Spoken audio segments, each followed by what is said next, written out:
Shalom, salam sejahtera bagi Bapak Ibu Saudara-saudara, anak-anak yang dikasihi oleh Tuhan Yesus Kristus. Jumpa kembali bersama saya Pendeta Eka di dalam renungan firman Tuhan pada hari ini, hari Senin 13 Maret 2023. Sukacita dan damai sejahtera dari Tuhan Yesus kiranya menyertai hidup kita sekalian. Puji nama Tuhan. Sampai pada pembacaan firman Tuhan hari ini, yakni kitab Yeskiel pasal yang ke-47. Kiranya firman Tuhan memberkati kita sekalian. Baik, sebelum kita akan merenungkan bagian firman Tuhan hari ini, kita akan berdoa terlebih dahulu. Mari kita berdoa. Tuhan Allah Bapa di surga, di dalam nama Tuhan Yesus, kami sungguh bersyukur dan berterima kasih kepada Tuhan yang memelihara hidup kami sampai pada hari ini. Kami mau terus bertekun akan firman Tuhan yang menjadi pedoman dalam kami menjalani hidup. Mampukan kami untuk kami dapat memahaminya, serta Tuhan yang menolong melalui Roh Kudus-Mu untuk kami dapat menggenapi firman Tuhan dalam hidup kami. Terima kasih Bapa, terpujilah nama-Mu. Demi nama Tuhan Yesus kami berdoa. Haleluya. Amin. Yeskiel pasal 47 ayat 1-12. Demikian firman Tuhan. Kemudian ia membawa aku kembali ke pintu bait suci, dan sungguh ada air keluar dari bawah ambang pintu bait suci itu dan mengalir menuju ke timur, sebab bait suci juga menghadap ke timur, dan air itu mengalir dari bawah bagian samping kanan dari bait suci itu sebelah selatan mezbah. Lalu diiringnya aku keluar melalui pintu gerbang utara, dan di bawahnya aku berkeliling dari luar menuju pintu gerbang luar yang menghadap ke timur. Sungguh air itu membual dari sebelah selatan. Sedang orang itu pergi ke arah timur dan memegang tali pengukur di tangannya. Ia mengukur 1000 hasta dan menyuruh aku masuk ke dalam air itu, maka di dalamnya sampai ke pergelangan kaki. Ia mengukur 1000 hasta lagi dan menyuruh aku masuk sekali lagi dalam air itu. Sekarang sudah sampai di lutut. Kemudian ia mengukur 1000 hasta lagi dan menyuruh aku ketiga kalinya masuk ke dalam air itu. Sekarang sudah sampai di pinggang. Sekali lagi ia mengukur 1000 hasta lagi.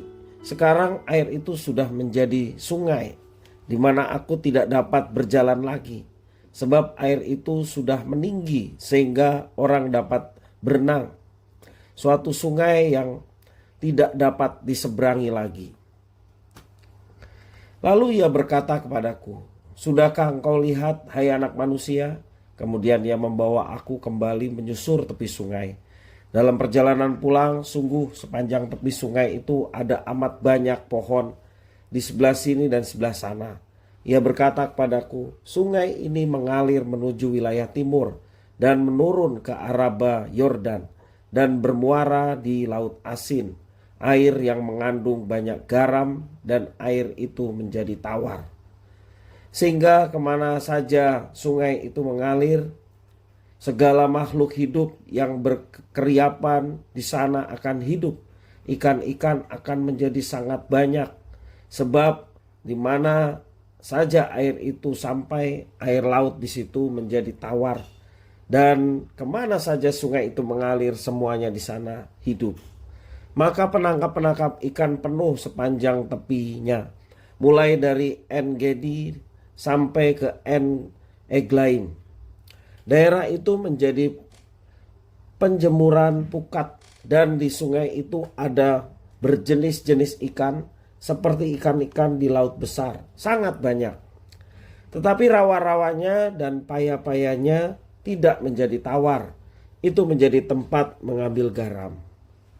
Pada kedua tepi sungai itu tumbuh bermacam-macam pohon buah-buahan yang daunnya tidak layu dan buahnya tidak habis-habis. Tiap bulan ada lagi buahnya yang baru, sebab pohon-pohon itu mendapat air dari tempat kudus itu. Buahnya menjadi makanan dan daunnya menjadi obat. Bapak Ibu saudara-saudara yang dikasihi oleh Tuhan, Tuhan Allah yang Maha Kudus bukan saja memulihkan kehidupan religius sosial umatnya, tetapi juga mendatangkan pemulihan bagi tanah perjanjian. Dia adalah Allah yang memulihkan. Dia yang berkuasa memulihkan segala sesuatu. baik umatnya, bahkan alam semesta. Pemulihan ini dilambangkan oleh sungai yang bermata air dari bait suci dan bermuara di laut asin atau laut mati. Sungai itu yang keluar sebagai percikan air dalam jarak kurang lebih 2 kilometer, ya, telah menjadi sungai yang besar. Itu dalam ayat 3 sampai yang keempat. Ya, ada 1000 hasta. 1000 hasta itu kira-kira 500 meter. Ya, sungai itu keluar menjadi percikan air dan menjadi sungai yang besar. Bahwa ini terjadi dalam jarak tersebut tanpa sungai itu mendapat pasokan air dari anak-anak sungai. Dan ini adalah suatu keajaiban yang luar biasa, mujizat yang luar biasa. Sungai itu mengalir ke timur dan turun ke arah Abah Yordan, yakni daerah di ujung selatan lembah Yordan. Di sini terjadi keajaiban berikutnya. Agar air dapat mengalir dari Yerusalem ke lembah Yordan, air itu harus mengalir turun ke lembah Kidron, lalu naik ke Bukit Zaitun, kemudian melintasi beberapa lembah dan gunung. Air yang mengalir akan bermuara di laut asin atau laut mati, dan seketika seluruh air yang asin di laut asin itu menjadi tawar.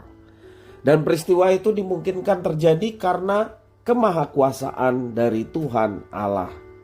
Di samping itu, setiap daerah yang dilewati oleh sungai tersebut menjadi subur dan mendatangkan kehidupan. Pengulangan ini menyatakan bahwa lawatan Tuhan bukan hanya memulihkan umatnya, tetapi juga tanah yang akan didiami oleh mereka. Pemulihan Tuhan Allah sifatnya menyeluruh, yakni tempat kematian atau laut mati berubah menjadi tempat kehidupan yang berkelimpahan. Dalam ayat yang 10 menjelaskan demikian. Berbagai macam pohon menghasilkan buah berlimpah, bahkan daunnya pun berguna untuk menjadi obat-obatan, dikatakan firman Tuhan. Kelimpahan itu terjadi karena air yang mengaliri tanah tersebut berasal dari tempat kudus Tuhan Allah. Kejadian itu membuktikan bahwa Tuhan Allah adalah sumber kehidupan. Puji nama Tuhan. Bapak Ibu Saudara-saudara, perenungan bagi kita umat Allah di masa sekarang. Dari apa yang boleh dinyatakan Tuhan, bahwa Tuhan adalah sumber kehidupan. Kehidupan itu adalah persekutuan antara Tuhan dan umatnya. Tuhan Yesus mendefinisikan hidup kekal adalah ketika kita mengenal Allah. Dan Tuhan menyatakan diri kepada manusia sehingga kita bisa mengenalnya. Dan berbahagialah orang yang mengenal Allah di dalam Yesus Kristus, karena dengan itu kita mendapatkan kehidupan. Kunci dari semua mujizat yang terjadi terletak pada kekudusan Tuhan Allah. Saat Tuhan Allah hadir di suatu tempat, maka secara otomatis wilayah itu akan bebas dari berbagai kenajisan. Siapakah di antara sesama kita yang memerlukan penyembuhan dan pemulihan dari air kehidupan? Tuhan Yesus adalah air kehidupan, di mana ketika Tuhan Yesus datang dalam kehidupan seseorang, dia akan mengalami pemulihan. Dia dibebaskan dari segala kenajisan. Bapak Ibu Saudara-saudara yang dikasihi oleh Tuhan, mengucap syukur kalau kita sudah masuk di dalamnya.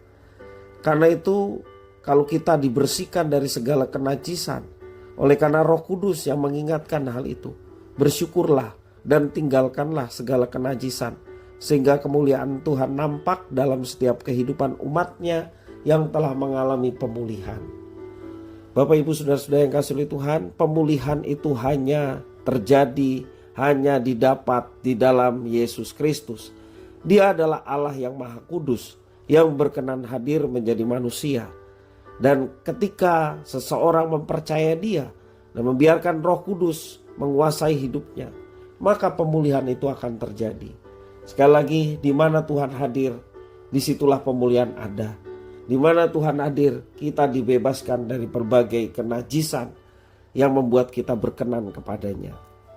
Bapak Ibu Saudara-saudara yang dikasihi Tuhan, mari kita senantiasa bersyukur oleh karena Kristus yang ada di dalam kehidupan kita. Tuhan Allah yang melawat kita sehingga kita boleh mengalami pembenaran, kita boleh mengalami keselamatan dan kehidupan. Puji nama Tuhan.